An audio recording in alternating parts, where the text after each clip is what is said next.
안녕하세요. 생애설계를 강의하는 전직지원 컨설턴트 최윤규입니다.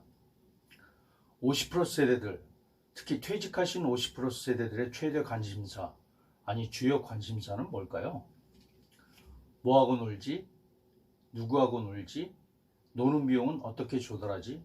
뭐 이런 거 아닐까요? 노는 거, 퇴직한 50% 세대뿐만 아니라 누구나 좋아합니다. 본격적으로 얘기를 시작하기 전에 용어 정리부터 하겠습니다. 요즘 신중년, 노년, 중장년, 신노년, 5060 세대, 영어로는 액티브 시니어, 베이비 부머 등 여러 가지 용어들이 일부는 연령대나 의미가 중첩되기도 하면서 혼용되고 있습니다. 저는 50세 이상 되신 모든 분들을 50대이건 60대이건 70대이건 그 이상 연세 드신 분들이건 50% 세대라는 용어로 통일하여 사용하겠습니다. 호모 루덴스, 놀이하는 인간이라는 의미입니다. 요한 하위징어가 쓴 호모 루덴스에 보면 인류가 진화하면서 언어, 신화, 의례, 법과 질서, 상업과 이익, 전쟁, 종교, 철학, 예술 등 인간이 만든 모든 문화는 놀이에서 비롯되었다고 합니다. 현대에 이르러 일과 놀이가 분리되고 단순히 놀기 위한 놀이는 퇴폐적인 것으로 변질되긴 했지만 고대의 신성하고 삶이 충만한 놀이 정신이 회복되어 인생이 놀이처럼 영위되어야 한다고 합니다. 요즘 뭐 하면서 시간을 보내십니까? 퇴직하신 남성분들 제일 많이 하는 게 등산이죠. 건강에도 좋고 친구들과 어울릴 수도 있고 저도 좋아합니다. 당구, 50% 세대들이 퇴직하고 시간이 많아지면서 젊었을 때 즐기던 당구도 많이 칩니다. 프로 당구, 당구 전문 채널까지 있을 정도로 붐입니다. 자전거 타시는 분들도 많죠. 그 밖에도 돈이 좀 들긴 하지만 골프도 많이 즐기십니다. 남녀노소 누구에게나 로망인 해외여행, 퇴직하셔서 해외여행 전문 유튜버로 활동하시는 분들도 많이 계십니다. 음악 좋아하시는 분들, 색소폰을 비롯해서 악기 연주 배우러 다니시는 분들 많습니다. 낚시, 어릴 때부터 즐기던 바둑 등 여러 가지 여가거리를 즐기고 계십니다. 인간의 수명이 얼마나 될까요? 성경에는 120년을 산다고 합니다. 창세기 6장 3절에 사람들은 살덩어리일 따름이니 나의 영이 그들 안에 영원히 머물러서는 안 된다. 그들은 120년밖에 살지 못한다. 라고 적혀 있습니다. 한편 동의보감에는 43,200여일을 산다고 합니다. 횟수로 계산해 보면 대략 118년 정도가 나옵니다. 우리 머리카락 수명이 5년 정도이고 평생 25회까지 머리카락이 새롭게 나올 수 있다고 하니 5년 곱하기 25회, 총 125년이 됩니다. 18세기 프랑스 생물학자 뷰퐁은 인간을 포함한 동물의 수명은 평균 성장 기간의 6배라고 합니다. 인간이 보통 20세까지 성장한다고 가정했을 때 6배면 약 120년이 나옵니다. 전체적으로 봤을 때 탈 없이 정상적으로 산다면 인간이 약 120세까지는 산다는 얘기입니다. 끔찍하죠? 2022년 출생아 기준 한국인 기대 수명은 남자 79.9세, 여자 85.6세, 전체 평균 82.7세로 2021년 대비 0.9세 감소했습니다. 이는 통계청에서 생명 통계표를 작성한 지 50여 년 만에 처음 있는 일이라고 합니다. 사망 원인으로는 1위가 암 18.1%, 2위 심장질환 9.5%, 3위는 9.4%의 코로나19인데 폐렴 8.3%, 뇌혈관 질환 6.8%를 제치고 새롭게 3위로 올라섰습니다. 2021년에 코로나19로 인한 사망 원인 비중이 1.6%였던 것과 비교하면 놀랄만한 증가세입니다.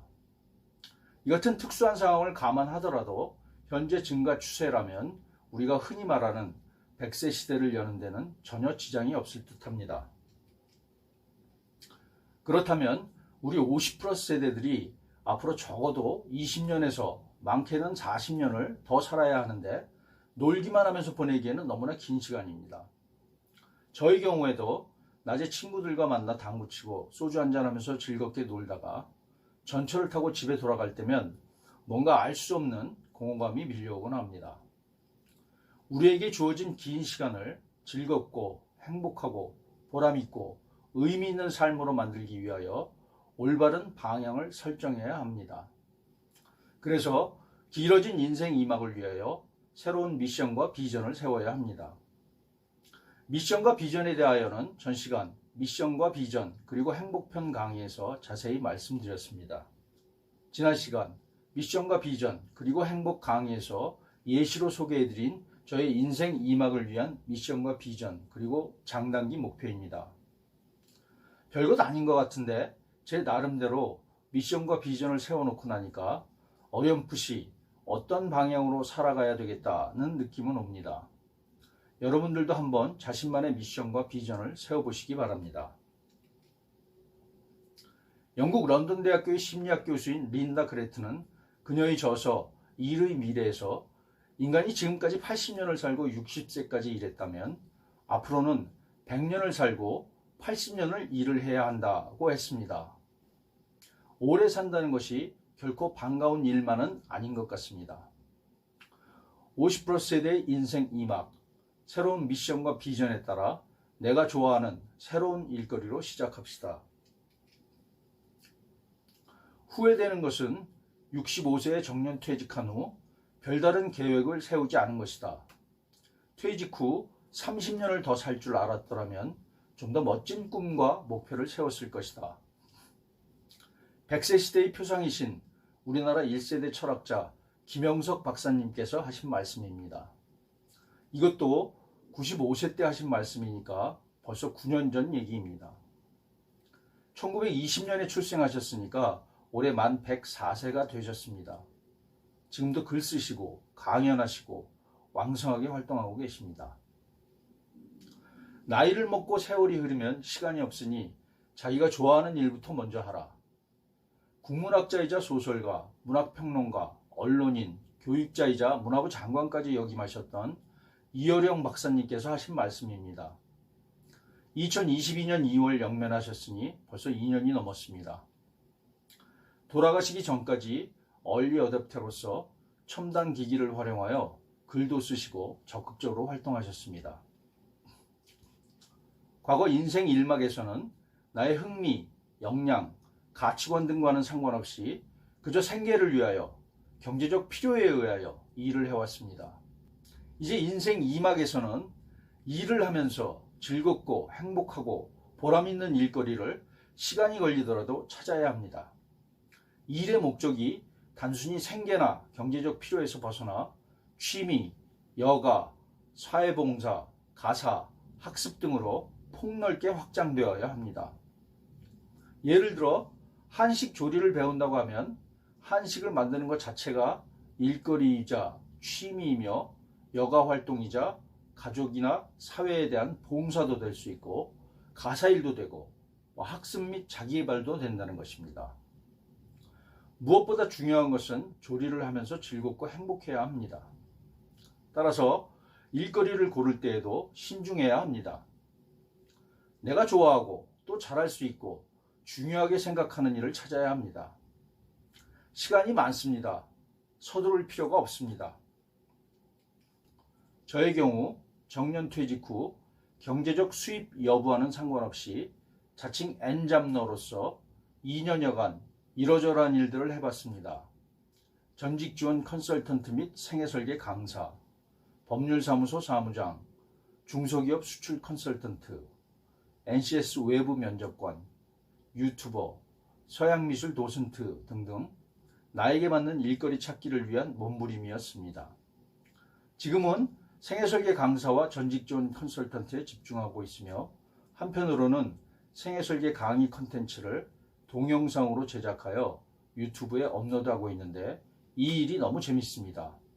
강의 원고 쓰고 PPT 자료 만들고 촬영하고 영상 편집해서 유튜브에 업로드하는 것까지 방송국에서 하는 일을 혼자 다 하는 셈이니 바쁘기도 하지만 너무 재밌고 행복합니다.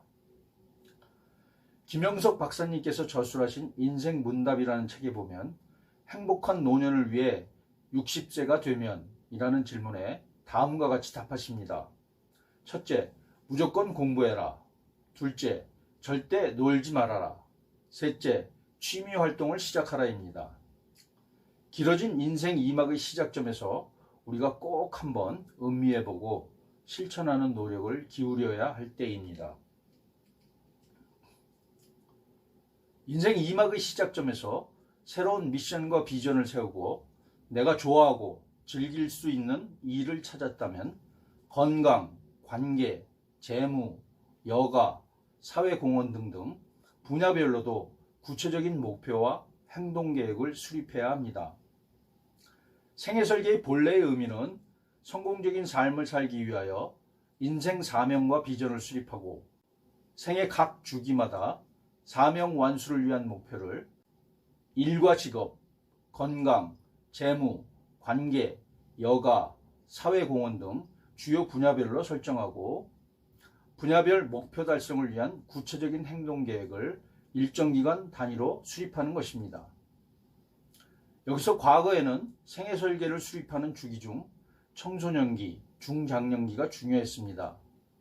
지금은 기대 수명이 길어진 상황에서 인생 2막을 시작하는 우리 50% 세대들에게 새로운 생애 설계는 매우 중요한 의미를 갖습니다. 생애 설계를 어떻게 해야 할지 도움이 필요하실 경우 고용노동부 또는 서울시를 비롯한 지자체에서 운영하는 공공기관에 가시면 무료로 상담받으실 수 있습니다.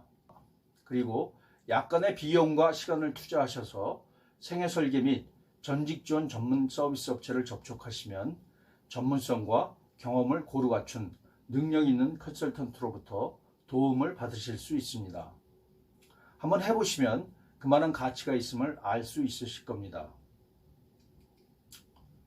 맨 첫 장에서 말씀드렸던 퇴직한 50% 세대의 주요 관심사 중 첫 번째 질문으로 뭐하고 놀지? 생애 설계 중 여가, 취미, 일, 자기개발, 사회공헌 등과 관련된 얘기입니다. 저의 경우에는 일 겸 자기개발 겸 취미생활로 책 읽고 그것을 생애설계 강의 자료로 만들어서 유튜브에 업로드하고 때때로 강의나 컨설팅하면서 놀고 있습니다. 두 번째 질문으로 누구하고 놀면 재미있을까? 생애설계 중 관계와 관련된 질문입니다. 저는 등산 같이 하는 친구들, 가끔씩 당구 치는 친구들, 스크린 골프 치는 친구들과 주로 어울립니다. 그들 중에는 소위 말하는 불알 친구도 있고 고등학교 친구, 대학 친구, 그리고 전 직장 동기까지 골고루 관계를 유지하고 있습니다. 물론 놀이가 끝나고 소주 한 잔이 빠질 수는 없겠죠. 아참, 놀이 없이 단순한 술 친구도 있습니다. 세 번째 질문으로 노는 비용은 어떻게 조달하지? 생애 설계 중 재무 부분과 관련된 주제입니다. 저의 경우 생애 설계나 전직 지원 관련 강의나 컨설팅으로 일부 조달하고 주로 연금으로 조달하고 있습니다. 결국은 놀더라도 미션과 비전, 중장기 목표를 수립하고 그에 따른 생애 설계를 해야 한다는 의미입니다. 말콤 그레드웰은 저서 아웃라이어에서 일반인의 영역이 아닌 빌 게이츠, 비틀즈 같이 세상에 발자취를 남긴 천재를 설명할 때 아웃라이어라는 용어를 사용했습니다. 성공을 위해 1만 시간의 노력이 필요하다는 1만 시간의 법칙도 이 책을 통해 알려졌는데 국내 언론에서 잘못 소개되어 논란의 여지는 있습니다. 책의 주요 내용은 1만 시간을 노력하기 위해선 그만큼 적절한 기회와 주변 환경이 갖춰져야 하며 환경이 노력 및 성과에 큰 영향을 미친다입니다. 한편 말콤 그레드웰이 인용한 1만 시간의 법칙의 원주창자인 안데르스 에릭센 박사는 단순히 1만 시간을 투자한다는 의미가 아니고 반드시 1만 시간의 의식적인 훈련이어야 한다고 설명하고 있습니다. 국내에는 1만 시간의 재발견이라는 책으로 번역되어 출간되었습니다. 비록 노력만으로 최고 수준의 전문성이 획득되는 것은 아닐지라도 노력의 양과 성취 정도가 비례한다는 것은 분명합니다. 1만 시간, 하루 3시간씩이면 10년, 하루 6시간씩이면 5년, 하루 8시간씩 3년 반이면 1만 시간이 되고 새로운 분야에서 전문가가 될 수 있습니다. 이제는 시작해야 할 때입니다. 내가 좋아하고 즐길 수 있는 새로운 일거리를 개발하고 그 분야의 전문가가 되어 20, 30년간 행복하고 보람된 삶을 사시기 바랍니다. 여러분, 100세 시대, 길어진 인생 2막을 위하여 나의 새로운 비전을 세우고 의미 있는 생애 설계를 해봅시다. 보다 유익하고 재미있는 컨텐츠 개발과 영상 제작을 위하여 여러분의 구독, 좋아요는 큰 힘이 됩니다. 감사합니다.